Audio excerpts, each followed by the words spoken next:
asistentes, tengan todos y cada uno de ustedes muy buenas tardes.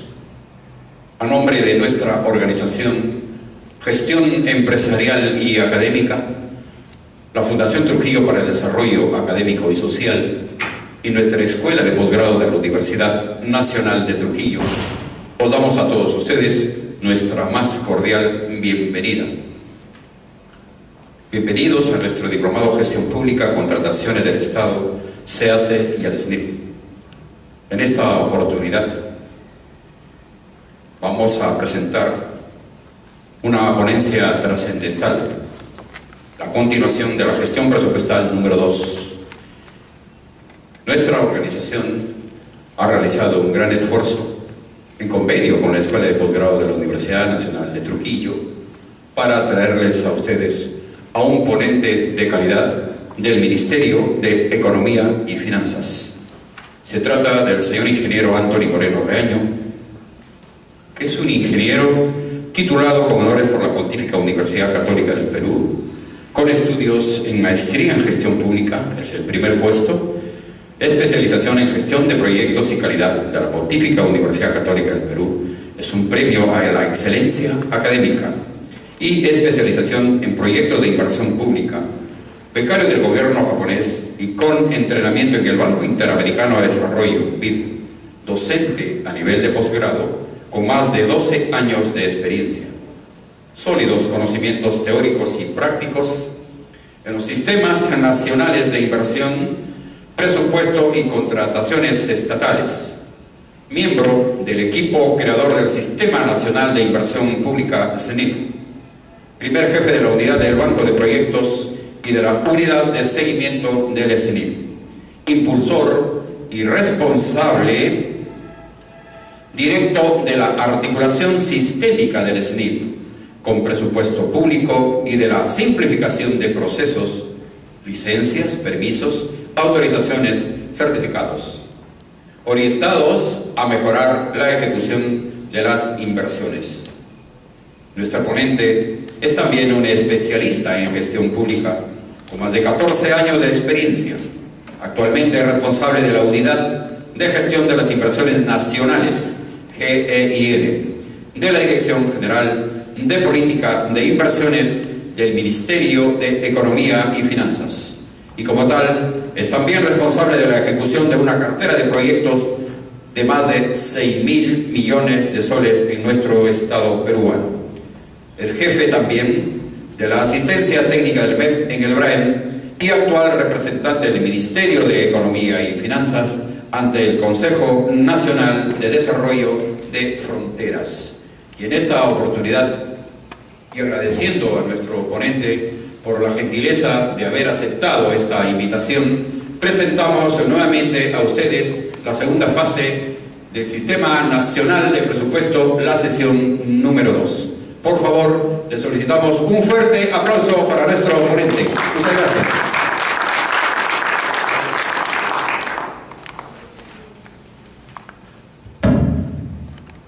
Aló.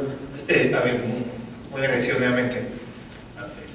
Me conmueve cada vez que hace la presentación. A ver, creo que la vez pasada le dije una especie de epitafio sentía. Bueno, vamos a continuar con lo que avanzamos hace 2 semanas ya con ustedes. Ciertamente es un curso bien corto sobre presupuesto público. Hoy día vamos a incidir, bueno, vamos a hacer 2 cosas en realidad. Vamos a hacer un repaso de lo que hicimos en la última clase. Así, aquellas personas que no tienen oportunidad de asistir, más o menos nos ponemos en autos. Y la segunda fase.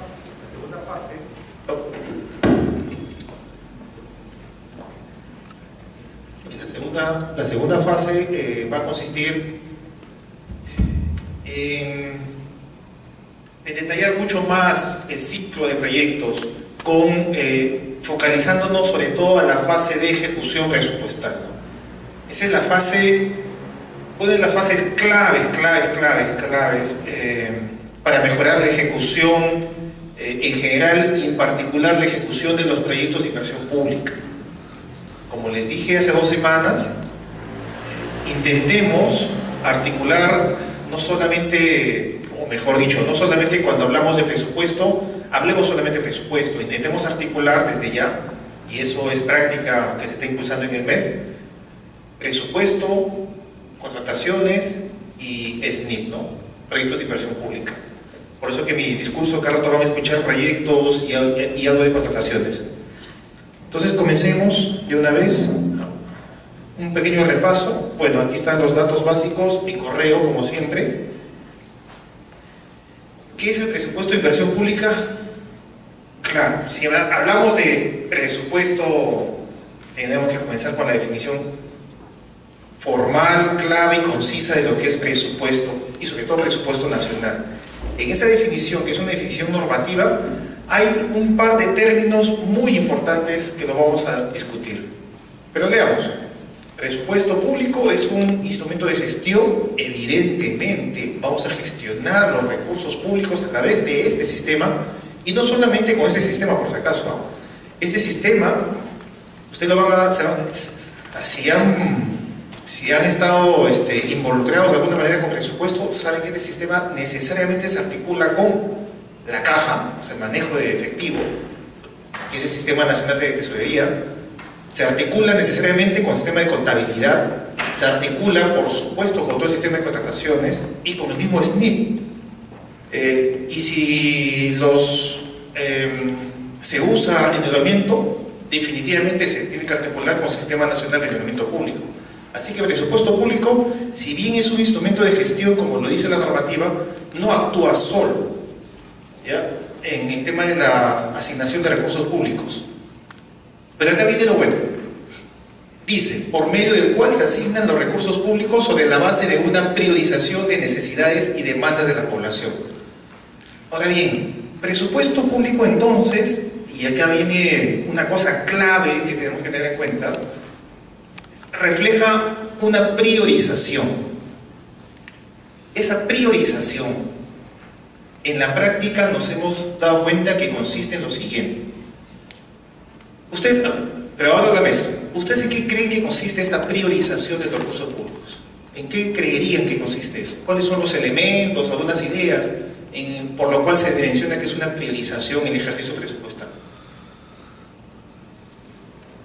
¿Algo? Necesidades, perfecto, claro. Eso es así, claro, ¿no? ¿Necesidades de quién? ¿Del señor alcalde? De la población. Listo, genial. Hasta ahí está bonito y esa es la teoría. Pero en concreto, si solamente nos basamos por eso, no lo hacemos, ¿ah? Va a terminar el año, voy a tener un montón de plata y no voy a disfrutar casi nada. Por más que tenga la buena intención de gestionar un presupuesto basado en las necesidades de la gente. En la práctica, ¿sabes qué significa eso? En la práctica significa que esas necesidades tienen que concretarse en qué cosas. Si hablamos de inversiones, proyectos, que Garto les voy a mencionar, tenemos que hablar necesariamente de proyectos, a ver, en ideas, proyectos que sean muy buenos, orientados a la población, pero en ideas solamente, proyectos que están concretando, proyectos que tienen ya los estudios definitivos terminaditos. ¿En qué cosa debe concretar esa priorización? ¿Qué cosa debería priorizar? ¿Ideas solamente? ¿Buenas iniciativas? ¿O ya proyectos bien concretos que han pasado todo el ciclo de inversión pública y están incluso con estudios definitivos? ¿O proyectos en el SNIP? ¿Qué cosa debo priorizar? Si tuviese que hacer mi listado, digamos, de proyectos a los cuales tengo que asignar presupuesto. Sí, ¿a qué cosa?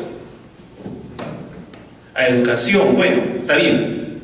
Educación puede ser un buen tema, pero pregunto, ¿en educación yo le daría plata a un proyecto de inversión pública que está simplemente formulándose, o un proyecto de inversión pública que ya está ya en las últimas fases donde ya tengo los estudios definitivos terminados?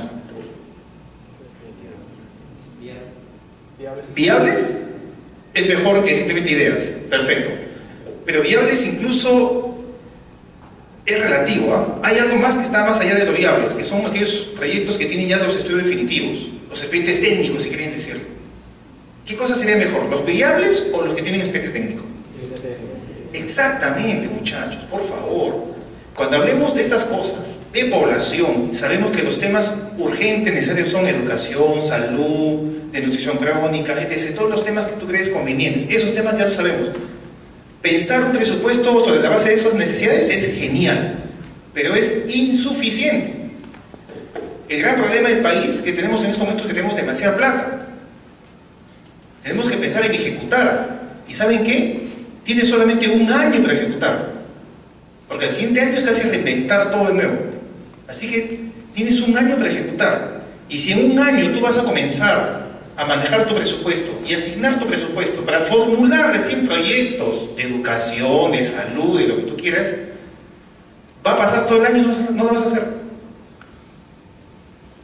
O si tienes proyectos viables, incluso proyectos viables, y ya han pasado todo un ciclo, tampoco lo vas a hacer, porque hasta que hagan los estudios definitivos pueden pasar 6, 7, 8, 9 meses, un año. Entonces lo que se tiene que priorizar son aquellos proyectos, por ejemplo, que ya tienen ya los estudios definitivos, los expedientes técnicos, esos que están listos ya a recibir la plata y comenzar a ejecutar de una vez. Eso hablando del gasto de capital, ¿no? Específicamente de proyectos. Pero es lo que va a mover tu institución. Los proyectos es la razón de ser. Son con los cuales vas incluso a tener réditos políticos, si quieres. Con proyectos, no con gasto corriente.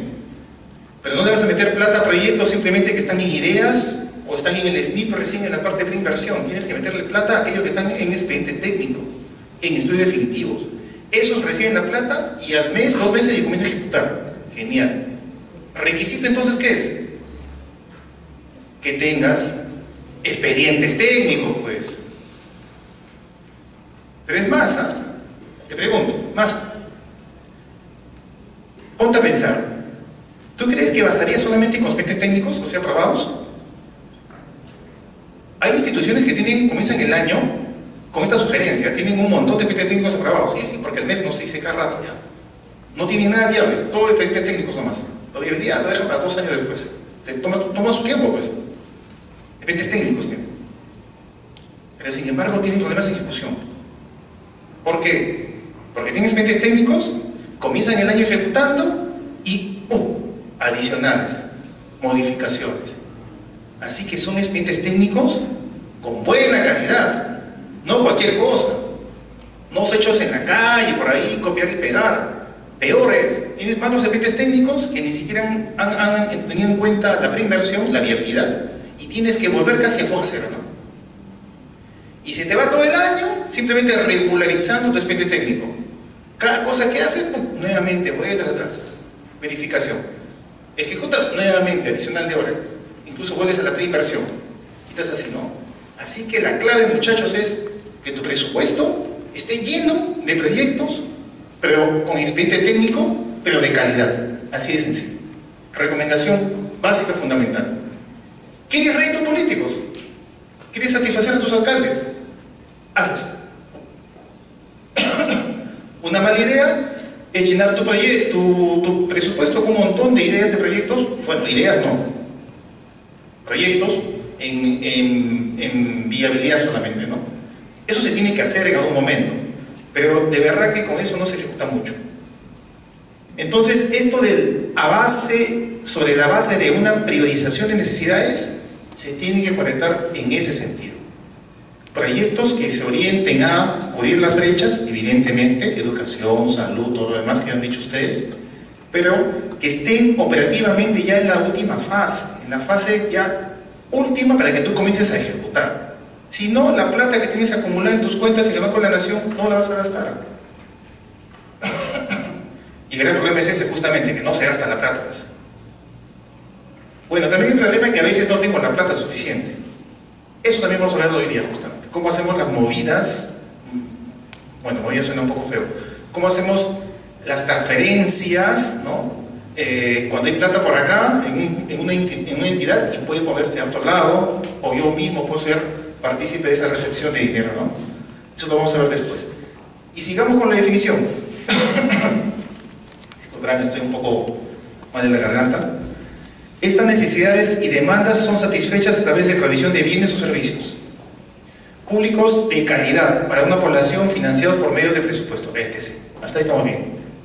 Es la expresión cuantitativa, conjunta y sistemática de los gastos a atender durante el año fiscal por parte de una de las entidades que forman el sector público y refleja, aquí segundo concepto fundamental, ¿Qué refleja? ¿Solamente los gastos? O sea, tú tienes solamente el presupuesto para gastar. El presupuesto público no solamente es un presupuesto de gastos, también es de ingresos, muchachos. No se olviden, el presupuesto también es un tema de ingresos. Si eso lo tomamos bien en cuenta, a nadie debería sorprender que el hecho de que termina un año y a ti el Congreso, con ley, con norma, te aprueba un presupuesto, no significa que al siguiente año inmediatamente tienes ese efectivo. Porque además es un presupuesto, es un proyectado. Por ejemplo, Municipalidad o Gobierno Regional de la Libertad recibe un presupuesto de, suponiendo, 200 millones. ¿Tú crees que el siguiente año, cuando se apruebe la ley, bueno, la ley se aprueba este año, ¿no? En un mes más o menos, un mes más, y le asigne 200 millones a la Libertad, ¿tú crees que el siguiente año 200 millones lo tiene ya? No. Se le aprueba solamente una proyección de ingresos. El siguiente año la cosa va a ser diferente, porque pueden pasar un montón de cosas. Inicialmente va a tener 200 millones, pero luego puede pasar que sea más, o puede pasar que sea menos. Lo que se le aprueba es una proyección de ingresos, también se le aprueban los ingresos. Y durante el siguiente año, día a día, también se va a velar por esos ingresos, que se cumplan lo que se dijo, ¿no? Entonces, el tema de ingresos es básico. No solamente es gastos e ingresos. El presupuesto, ambas cosas, te tiene que aprobar. ¿Qué más vimos? La parte normativa. En la parte normativa, si hablamos de presupuesto, nuestro marco básico es la Ley General de Presupuesto, que es esta acá. Esta ley es general por todos los años, pero cada año, porque el ejercicio presupuestal es anual, se aprueba una ley anual. Justamente es la ley que está en estos momentos en el Congreso, ¿no? Discutiéndose, porque todo el año hemos trabajado en eso, los pliegos y el MEF ha trabajado en eso, y a fines de agosto se lo presentamos al Ejecutivo, al Consejo de Ministros, quienes lo han pasado al Congreso. Ahora están en el Congreso discutiéndose. El Congreso, de un mes más o menos acá en adelante, a mediados de noviembre, más o menos, va a sacar la ley anual. Y luego, con esta ley anual, ya podemos proceder como MEF a sacar las directivas del proceso presupuestario, que ahí van a salir también. Este es el marco mínimo, ¿no? El marco mínimo básico, más que mínimo, el básico de presupuesto público. Pero hay que tener en cuenta lo siguiente. El sistema de presupuesto se enmarca en varios sistemas más, o sea, se articula con varios sistemas más. Articulación. Vean ustedes, más arribita nomás, el sistema de presupuesto público es parte de todo el sistema financiero nacional. Y el sistema financiero nacional también tiene sus procedimientos, tiene su marco legal. Y ese sistema financiero nacional está formado por los sistemas de tesorería, endeudamiento, contabilidad y presupuesto. Por eso se van a dar cuenta, sobre todo en la parte de ejecución presupuestal, que cuando tú ejecutas un gasto, cuando ejecutas plata, dependes también de contabilidad. Es más, el gasto realmente se concreta con ayuda de contabilidad. El devengado, no sé si han escuchado esa palabrita, devengado. ¿Quién hace el devengado? ¿El área contable? ¿El área de presupuesto? El área contable, ¿verdad? Exacto. O sea, ahí nos dan cuenta que el gasto, para que se concrete, depende de contabilidad. Una transferencia financiera, ¿quién lo hace? ¿Quién lo genera? Contabilidad pública. Y cuando vas a pagar realmente, si tú fueses proveedor y el Estado te va a pagar a ti, eso es un trabajo con la caja, con tesorería. Tesoro. Se articula, ¿se dan cuenta? Y si tienen con deuda por ahí metido, deuda también va a participar. Todo esto está articulado. Y hay dos sistemas, por lo menos, que son transversales. ¿Cuáles son? Transversal a todo esto. Inversión pública y el tema de contrataciones. Entonces, por lo menos 6 sistemas están metidos ahí. Entonces, ver solamente presupuesto público en esta parte anaranjado no es suficiente. Ya es bastante. No es suficiente. Hay que verlo también en el marco general. Y este marco general incluso tampoco es suficiente. Porque hay una norma, hay un marco que nos permite estar estables como país. Nos ha permitido esta estabilidad de casi 15 años. Esa estabilidad está justamente dada por todo el arreglo, la estabilidad fiscal, ¿no? Las políticas fiscales. Y las políticas fiscales del país están dadas justamente por esta ley. Ley de prudencia y transparencia fiscal. Y creo, no me acuerdo muy bien, pero me parece, porque suelo hacer eso en casi todas las clases, les dejé como tarea que lean esa ley. Bueno, no importa si no me acuerdo, creo que sí se la dejé. ¿La leyeron o no? Sí. Don Abel, ¿la leyó? No la leyó. ¿Será porque no es alumno del diplomado? Pero usted sí o no. ¿La leíste por si acaso? La ley. No vino. Esa ley es clave, muchachos. Un ejercicio nacional es echarle la culpa de todos los males que existen en el país al presupuesto público, ¿no? Al MEF. Si aquí hay municipalidades, eso es fácil. El problema de todos los problemas, que por qué no ejecuto, porque es el MEF. Burócratas que están en Lima, insensibles, es el MEF. No es el MEF. Tenemos un marco fiscal, el cual tenemos como país responsable que respetar. Ese marco fiscal es que nos ha permitido tener en estos momentos este ambiente en el cual estamos viviendo una época solamente comparable con la época del guano. Y eso, incluso esa época se queda chica. Es una gran oportunidad como tenemos como país. Y este marco fiscal nos ha permitido eso, ¿no? Son reglas de negocio que todos los gobiernos deben respetar. Y la han respetado. Fujimori, Alan García, el Toledo, el presidente actual, Ollanta, también lo están haciendo, lo respetan. Son reglas que te dicen incluso qué cosa ejecutar o hasta dónde puedes gastar en año electoral. El siguiente año se va a poner en juego mucho más todavía estas reglas. Y son las que nos permiten justamente mantener esta estabilidad económica, fiscal. Una de las reglas, por ejemplo, te va a decir, hasta cierto punto, qué tanto tú puedes gastar en gasto corriente, qué tanto tú puedes gastar en proyectos en año electoral, o qué tanto tú puedes jugar con tu presupuesto institucional. Es por eso que esta ley se concretiza, se operativiza a través de varias leyes que vienen más abajo, en particular de la ley de presupuesto público. Para aquellas personas que están familiarizadas con presupuesto público, una de las cosas que a mucha gente no le gusta es la famosa PCA. La programación, ¿qué es eso? PCA. Programación anual de compromisos. La PCA, que no les gusta mucho a los operadores, no es nada más ni nada menos que la operativización de las reglas fiscales. Nos permite eso. Y antes del PCA existía el PPTM y varias cosas más. Por ejemplo. Entonces, si estamos en un diplomado a nivel de posgrado, tenemos que también llevarnos esos conceptos, ¿no? Los conceptos del presupuesto público tienen, lamentablemente, es el malo de la película porque es el que finalmente todo cae en él. Pero a veces solamente lo único que puede hacer ellos, presupuesto público, es automatizar las reglas fiscales. Entonces, viendo una figura mucho más holística que solamente la operatividad en concreto de un sistema, podemos entender todo eso. Esto lo explicamos con creces la semana pasada o hace 2 semanas. Ahora lo pasamos rápidamente.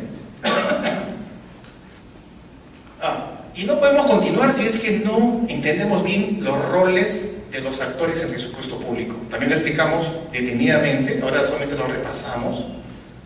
En primer lugar está el MEF a través de la Dirección General de Presupuesto Público, la DGPP. Esta que ven ustedes ahí, es el rector del sistema, es el quien manda, dicta las pautas, las normas. Es más, las directivas que hemos visto hace un momento, la misma ley es motivada por ellos, ¿no? Es la más alta autoridad técnico-normativa en materia presupuestal, gestiona todo el proceso presupuestario, etc., etc. ¿Ya?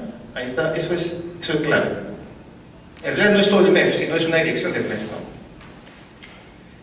Las oficinas de programación, las OPPs. Estas OPPs son los entes operativos que tiene el sistema de presupuesto público en cada entidad. Y son los que van a hacer los que van a llevar en concreto la operatividad de todo el sistema presupuestario. Pero cuando hablamos de OPP, hablamos de algo muy gaseoso, hablamos de algo... ¿Qué es OPP? Es un conjunto de personas, pero hay algo más que eso.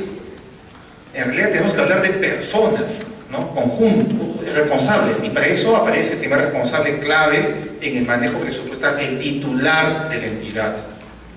Y para fines prácticos es el señor alcalde, el señor presidente regional, el ministro, ¿no? Esos son los titulares de las entidades. Dicho sea de paso, también dijimos que cuando en la norma presupuestal sale de entidades, estamos hablando de entidades de pliegos, o sea, entidades que reciben por lo menos un crédito presupuestario. Y en la ley de presupuesto público aparecen en sus anexos, esos son los pliegos presupuestarios. Y justamente la nota está ahí, ¿no? Son las entidades, colegios. El titular de la entidad, a nivel local, por ejemplo, tiene la facultad de ser delegado. Muchas de sus facultades, muchas de las responsabilidades que tienen, el titular de una entidad la puede delegar. Bueno, en realidad una responsabilidad nunca se delega, ¿no? Se comparte. Y aquí está el esquema que también discutimos, me acuerdo bastante. Aquí está arriba tenemos la Dirección General de Presupuesto Público, que es la que se encarga de planificar, supervisar todo el proceso presupuestario, y al costadito nomás, como ente operativo, tenemos al pliego presupuestario, ¿no? Cuyo jefe de oficina de presupuesto es la persona clave que maneja todas estas cosas. Y el titular del pliego viene a ser el responsable que estamos hablando, ¿no? El señor alcalde, el presidente regional, ministro, etc. Tiene una responsabilidad colegiada, eso es lo que dice la norma, una responsabilidad colegiada. Si pues se puede delegar, tiene responsabilidad colegiada. Y es que finalmente quien opera todo el sistema, ¿no? Por lo tanto, ejecuta y evalúa los resultados. Ya. Y finalmente, para terminar por repaso, nos metimos en el tema de los diferentes modos de ver el presupuesto público, diferentes ángulos. Y esto es importante tenerlos en cuenta y conocerlo, porque si no, todo lo demás nos va a parecer medio chino. En realidad no es complicado, simplemente son nombres que se les ha puesto a las diferentes formas de ver el presupuesto público. Pero si no conocemos esto, de verdad que todo lo demás va a ser bien complicado, porque comenzamos a hablar de genérica de gasto, específica de gasto, fuente de financiamiento, categoría de gasto, y yo me enredo. Y honestamente no es nada complicado. Pero como no se conoce mucho, dejamos todo eso en manos de los presupuestólogos y ellos aparecen como los dueños de la verdad, ¿no? Pero en realidad es porque estas personas solamente hablan de esa jerga. Fuente de financiamiento, genérica de gasto, categoría de gasto, ¿qué será eso? Y no, ciertamente no explicamos muy bien en qué consiste. Entonces, estas láminas que vienen a continuación es para justamente explicar qué son. Y sí recomiendo que las repasen muy bien. Ahora lo voy a hacer rápidamente. Pero observen ustedes que es lo mismo, o sea, es la misma plata, hablando así coloquialmente, es la plata que la clasificamos de diferente forma, porque la vemos de diferentes ángulos. Por ejemplo, si queremos saber de dónde viene la plata, entonces comenzamos a clasificar por la fuente de financiamiento. Si queremos ver la plata, a ver en qué se gasta, eso ya es un clasificador que es el funcional. Si queremos saber cómo se gasta, el cómo se gasta, la estructura del gasto, eso ya es el tema económico. Y si queremos saber si el gasto, dónde se gasta, o sea, si en qué provincia, en qué gobierno regional, etc., eso ya es la clasificación geográfica, que está por ahí. Y la institucional es cuando hablamos ya de sector, pliego o ejecutora, ¿no? Que dicho sea de paso, a ver, pregunta. Señorita, una ejecutora, ¿qué es una ejecutora? Una ejecutora, ¿qué es? Más o menos, ¿te acuerdas? Sí, sí, tú. Justamente ponen en ejecución al proyecto. La que se encarga de ejecutar el proyecto. Pregunta, ¿es un órgano del sistema de presupuesto?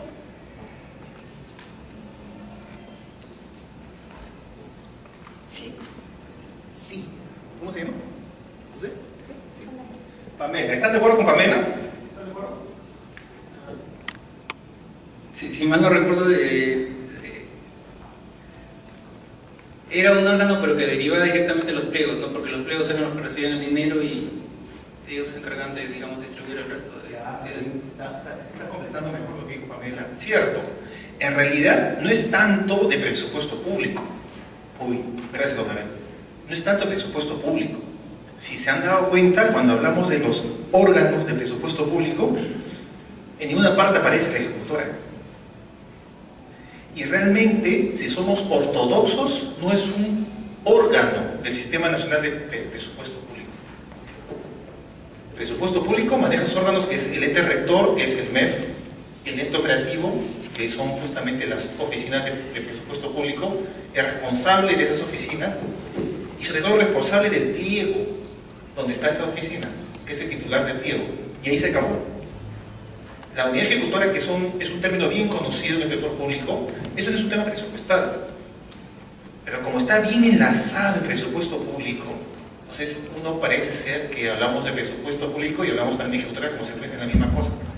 Las unidades ejecutoras es un tema de manejo de caja, o sea, es un tema de tesorería.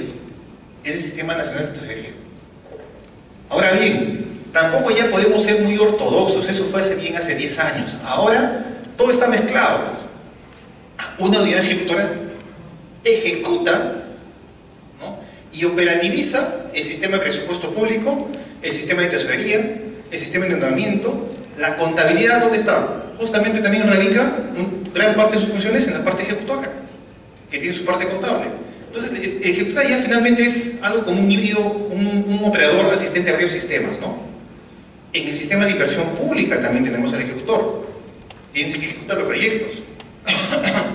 Pero no es un ejecutor diferente, es también la misma unidad ejecutora. Entonces, es como que el último brazo operativo de toda la plataforma del Estado. Pero no es un órgano netamente del sistema presupuestario. Cuando presupuesto habla de sus entidades, no habla de ejecutoras, por si acaso, habla de pliegos. En parte de sus normas no dice pliegos, dice solamente entidad. Ahí entiéndase, por favor, que está hablando de pliegos, son pliegos. Sin embargo, ¿por qué a Pamela la torturé con esa pregunta? Porque decían que una forma de ver también el presupuesto, el gasto en particular, es ver dónde está, quién lo tiene físicamente. Y ahí vemos en qué sector está, en qué pliego está, incluso en qué ejecutora está, ¿no? Y eso es el clasificador institucional. Entonces es bueno conocer esos clasificadores.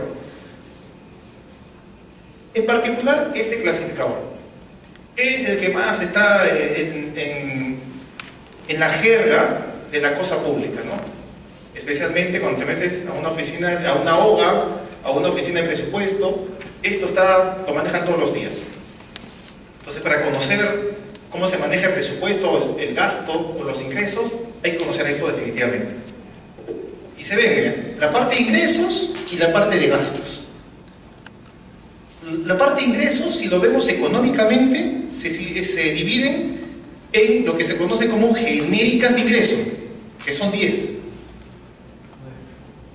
9, son 9. Y tiene su correlato con el gasto, que honestamente son los más famosos, los que más se usan. Porque el ingreso, en mi caso, lo hacemos muchas veces. El gasto es lo que más se usa. ¿No? Porque ¿qué nos usa? Gastar. En el gasto están justamente también 9.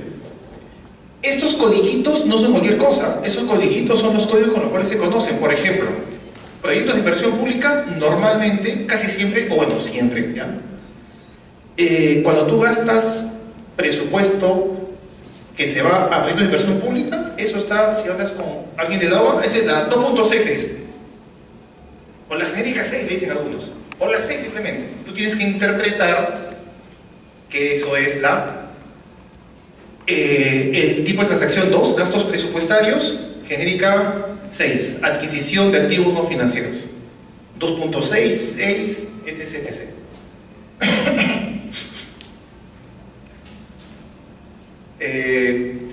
El tema de personales y obligaciones, el punto del 1 es importante, es donde se clasifican, por ejemplo, los gastos con los cuales se pagan los sueldos.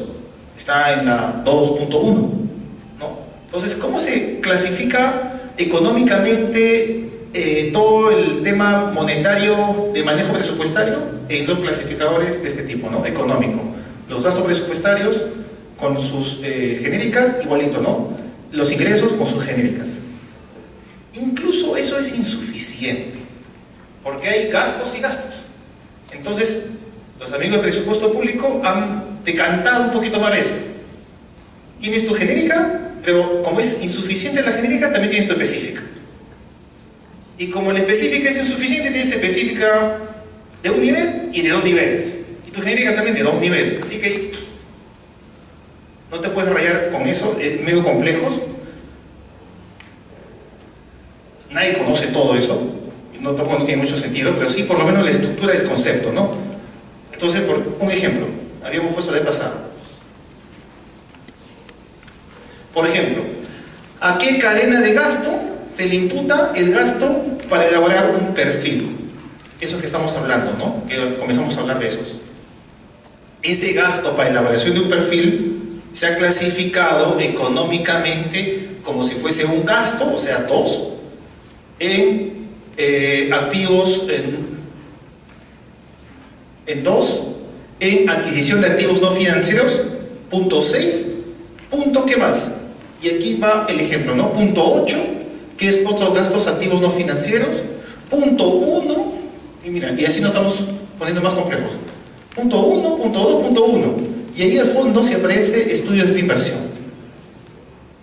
Entonces, los gastos imputados a los perfiles, a los estudios de inversión, en este caso perfiles, presupuestariamente los clasificamos en el 2, punto 6, punto 8, punto 1, punto 2, punto 1. Esa es la clasificación económica de ese tipo de gasto.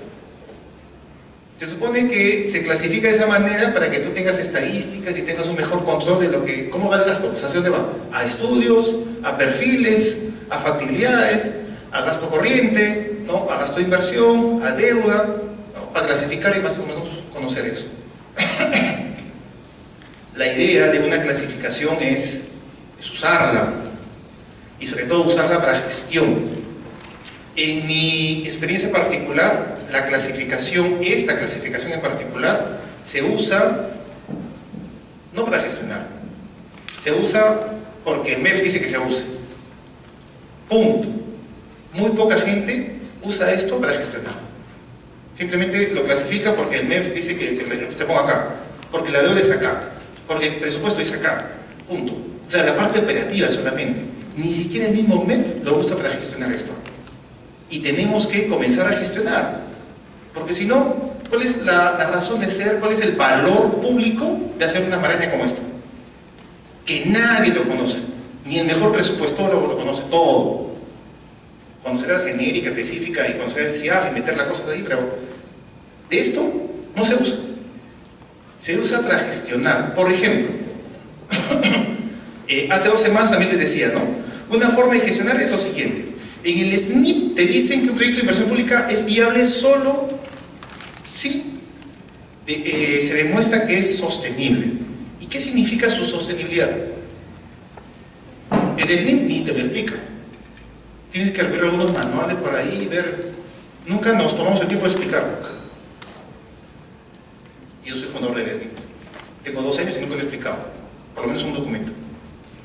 Pero en concreto, ¿saben qué significa? Significa justamente garantizar una proyección efectiva de gasto en la 2.1 y la 2.3. Eso significa sostenibilidad. Aquí posiblemente alguien haya hecho un proyecto de inversión pública y haya sido declarado viable. ¿Ha hecho eso? Te apuesto que no. A un presupuestólogo que está por acá, ¿ha hecho eso para garantizar, cuando está en su formación presupuestal, en su formulación, ¿ha hecho eso? ¿Ha garantizado el 2.1 y el 2.3 para un proyecto de inversión pública? No. Casi nunca. Eso es gestionar, por ejemplo. Eso es gestionar. Si no, pregúntense ustedes, por favor, ¿qué sentido tiene hacer una maraña como esta? ¿Para qué?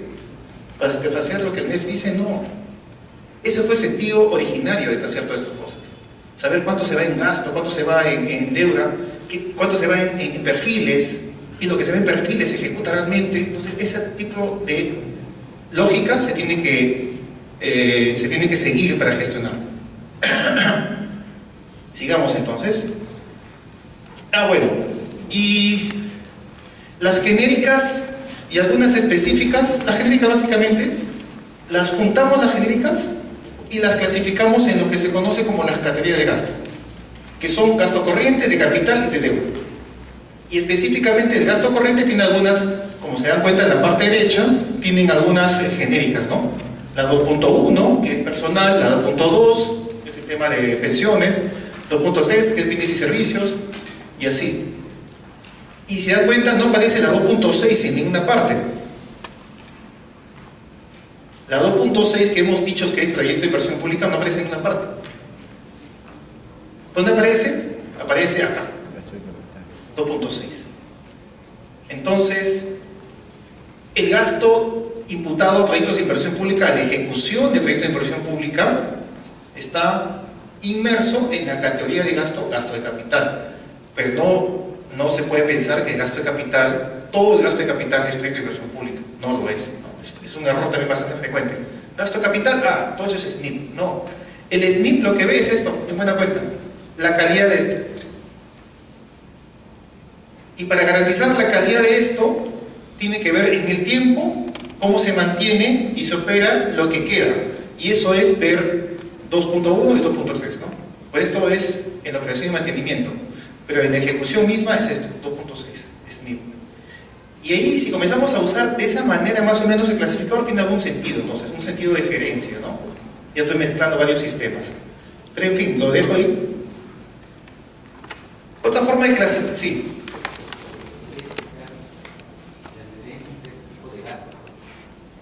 La diferencia entre estos tipos de gastos.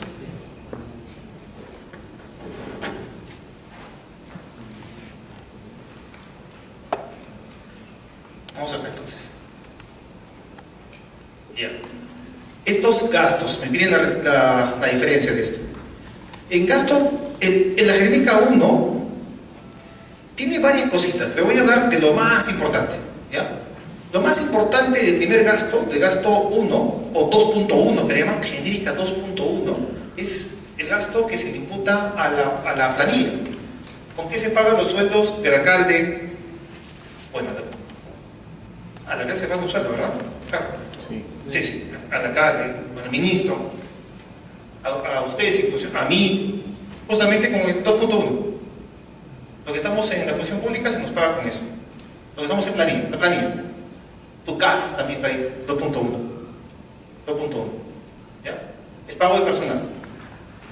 Pagando, usando esta genérica, si tú ves cuánta plata, quieres ver cuánta plata el Estado invierte en mantener a las personas, pagando planilla, básicamente es la 2.1. Y entonces nos cuenta ahí de la magnitud de lo que el Estado invierte justamente para pagar a las personas. Pero esto en buena cuenta es ver lo que ya existe, ¿no? Ese gasto va a ser un gasto de calidad en la medida que estas personas a las cuales estoy pagando den valor público al Estado. Ahora bien, estas son pensiones, y aquí están justamente los jubilados. ¿Cómo van los jubilados? Ese tipo de cosas. Está acá. ¿Qué separado? Es diferente, ¿no? Acá también se paga el personal, pero como gratitud y como derecho lo dice, a las personas que han trabajado para el Estado, pero ya no están activos, pues, ¿no? Están en otra parte. Y también, si uno quiere ver cuánto el Estado invierte en eso, está acá. Acá, bienes y servicios. En la siguiente genérica. Cuando un proyecto de inversión pública deja una infraestructura, esta infraestructura luego se tiene que pagar permanentemente. Alguien tiene que operarla, alguien tiene que mantenerla, alguien tiene que comprar la pintura y mantenerla, ¿no? También hay esto, equipamiento, que hay que mantener, hay que comprar continuamente, hay que reponer. Todo ese tipo de cosas está en bienes y servicios, acá. Todo aquello que me ayuda a mantener operativa la capacidad del Estado en seguir brindando servicios. Porque no basta pues con hacer un proyecto y dejarlo ahí. Eso es importante. Pero también es importante la otra parte, aquello que me mantenga esa capacidad creada, porque si no se degrada y estamos, por ejemplo, en este problema de las pistas, ¿no? Que se hace un montón de inversión haciendo pistas nuevas y como no hay capacidad para mantenerlas, se va degradando rápidamente. ¿Y qué tengo que hacer? Un buen proyecto a los 2 o 3 años, cuando una pista debería durar 10, 15 años. Entonces, esta parte de aquí me garantiza la sostenibilidad en el tiempo de la capacidad del Estado para seguir proveyendo servicios a la gente. También es importante. ¿Cuánto el Estado invierte en eso? Ahí también lo podemos ver. Las estadísticas se pueden hacer en base a eso. Y las estadísticas ahora son públicas, por si acaso. O te vas al MEF, a la página web del MEF, te vas a la consulta amigable, CIAF amigable que le dice, puede ser la consulta por ese lado. Luego viene donaciones y transferencias. Bueno, su nombre mismo lo dice. Son las donaciones que se reciben por entidades internacionales o nacionales mismas, o son los montos que se le asignan a los pliegos usualmente nacionales para que luego, durante la misma ejecución presupuestaria, sean transferidos a otros pliegos normalmente subnacionales, es decir, regionales locales. A ver, ¿qué significa más o menos todo ese discurso? El Ministerio de Vivienda y Saneamiento, es Ministerio de Vivienda, Saneamiento y Saneamiento. El Ministerio de Vivienda recibe más o menos cada año un promedio de más de 2.000 millones de soles y se le imputa a este clasificador. Ellos reciben, si lo reciben, no es un gasto, bueno, si lo reciben, ¿dónde está? Está acá. A vivienda se le imputa acá. Inicialmente. Pero luego vivienda hace transferencias a las municipalidades, para que las municipalidades gestionen los recursos dedicados a proyectos de saneamiento. Acá, por ejemplo, mucho saneamiento que se hace acá en la región, en las municipalidades, es porque vivienda, el Ministerio de Lima, está transferido. ¿Esa plata dónde está? Las de transferencias están acá. Cuando vivienda lo saca, está acá. Cuando la municipalidad X la recibe, está acá. ¿No? Esas transferencias las vamos a ver después. La cosa que aquí es donde, digamos, hay la casilla donde se colocan las transferencias. Las transferencias de partidas, dicho sea de paso. Ahí vamos a ver varios tipos de transferencias, varios tipos de mover la plata de un lado a otro lado. Una de las formas es usar esa fuente. ¿Ya? Aquí está. Luego viene todo la miscelánea de gastos que existe, porque no son los únicos gastos. Pero en la 6 está todo el tema de adquisición de activos no financieros. Y ahí está básicamente toda la inversión, todo lo que es el SNIP, en su fase de preinversión e inversión. O sea, ¿con qué plata se paga un perfil? ¿Con qué plata se paga una factibilidad? Está acá, en la 2.6. Y más importante, ¿con qué plata se ejecuta un proyecto? ¿Con qué plata se hace un expediente técnico, un estudio definitivo? Todo eso, ¿y con qué se ejecuta? Está en la 2.6. Una vez que se termina la ejecución, ¿cómo se ve y mantiene? Ya no es 2.6. Eso ya es, como le había explicado, 2.1 o 2.3. ¿Más o menos? Entonces eso es lo que está relacionado directamente con el SNIP en la fase de preinversión y la fase de inversión, que lo estamos viendo con Paul, es 2.6. Y en la parte de operación y mantenimiento es meramente 2.1 y 2.3. Y en el SNIP es todo el tema no financiero. Por ejemplo, las cajas municipales, el Banco de la Nación, el BCR, son entidades que están al margen del SNIP. El SNIP no los hace suyo. Las entidades financieras tienen un manejo especial, particular, y todo el gasto relacionado con actividades financieras, ¿no? Manejo de finanzas, bancos, cajas municipales, etc., está a este nivel. 7. Y el 8, su nombre mismo lo dice, ¿no? Deuda, el manejo de deuda. Cuando manejas deuda interna o externa, de corto o largo plazo, se maneja en el 8, se clasifica en el 8. Si una municipalidad tiene un proyecto financiado con endeudamiento externo, esa plata el MEF se la va a dar normalmente acá, en deuda. ¿Listo? ¿Más o menos? En la Ley General de Presupuesto Público te explican eso más detalladamente, cada uno de los rubros. Y bueno, si bien es los gastos, también tiene su correlato muy similar en los ingresos. Si dan cuenta, es como las dos caras de una misma moneda, ¿no? El ingreso y el gasto. Antes no era así, antes era un poquito más desordenado. Esto es más o menos reciente, tiene, bueno, no sé, 5 años era, más o menos. Antes era un poquito más desordenado. Ahora está más ordenadito. Y acá está el ejemplo que di. Y sigamos con este clasificador.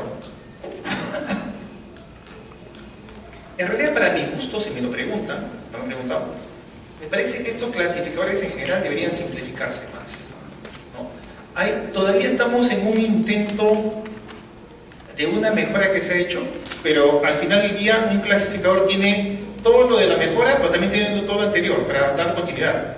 Ahora hay que sacar todavía algunas cosas, ¿no? Y cada año se va perfeccionando eso, ciertamente, pero todavía está un poquito complejo, debe ser mucho más sencillo, mucho más sencillo. Ahora, si lo vemos desde el punto de vista, ya no del económico, de ingresos y gastos, sino del punto de vista de en qué invierto como país, ¿no? ¿Qué es lo que nos importa? Los servicios, aquello que tú debes recibir como ciudadano, tu familia también, ese tipo de cosas, eso ya es el clasificador programático y funcional. Como te decía, estamos arrastrando todavía entre lo nuevo que se está haciendo con lo viejo que ya existe, algunas cosas, y surge todo esto, ¿no? Esta parte de acá, el clasificador funcional, por ejemplo, ya es algo que ya está en desuso. Sin embargo, todavía formalmente en los sistemas, en el CIAF aparece, porque es difícil sacar todo eso, ¿no? Pero con el tiempo, no te sorprendas, en un par de años más, esto acá desaparece. Ahora está todo metido, lo viejo con lo nuevo que se está haciendo. ¿Y esto qué es? Esto es también medio enredado, ¿no? Pero lo que se quiere hacer ahí es lo siguiente. ¿Se acuerdan ustedes cuando vimos la parte de planificación, que fue la primera lámina que les enseñé? La planificación. La planificación supuestamente debe reflejar las necesidades en concretas de la gente. O sea, tú planificas para que la gente se sienta mejor, tenga mejor calidad de vida, que todas las variables de la pobreza se reduzcan. Llámese acceso a agua potable, llámese buena educación, salud, todo ese tipo de cosas. Una planificación debe reflejar todo eso. Pues esa planificación al final se debe traducir en plata, en presupuesto público. ¿Y cómo se traduce en plata, en presupuesto público? Una herramienta que el presupuesto está usando, que el MEF está usando, es justamente los programas presupuestales. Y eso es lo que está acá.